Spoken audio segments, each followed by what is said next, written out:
ঊনবিংশ শতাব্দীতে দাঁড়িয়ে যেখানে প্রতিদিন প্রতি পদে পদে সমাজের এক পক্ষ ফেসবুক ইউটিউবে নতুন নতুন কবিতার মাধ্যমে নারীর অসম্মান ও নারী নির্যাতনের বিপক্ষে তাদের লড়াই চালিয়ে যাচ্ছেন, তাদের কুর্নিশ জানিয়ে আজ একটু অন্যভাবে বলতে ইচ্ছে করছে, হ্যাঁ, কন্যা ভ্রূণ হত্যা আবারও শুরু হোক। হ্যাঁ, আপনি ঠিকই শুনছেন, আমি কন্যা ভ্রূণ হত্যার কথাই বলছি। খুব অবাক লাগছে, তাই না?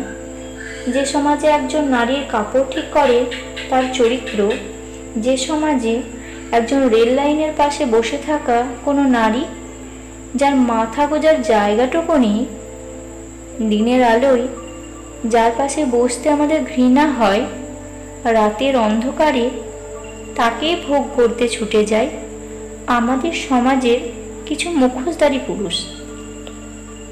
যে সমাজে আশিফা, প্রিয়াঙ্কার মতো শত নারী যারা বিনা দোষে শুধু নারীর শরীর ধারণ করে বলে মরতে হয় ধর্ষিত হয়ে, কি লাভ সেই সমাজে কন্যা ভ্রূণের?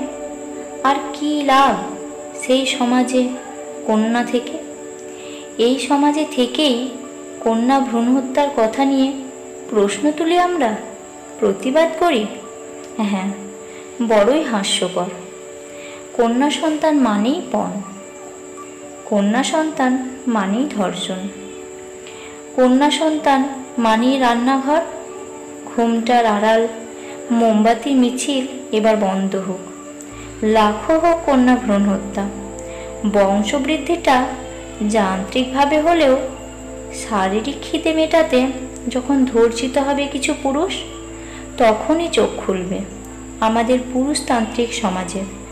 আর সেটাই হবে প্রিয়াঙ্কা, আশিফার মতো হাজারো ধর্ষিত নারীদের ইনসাফ।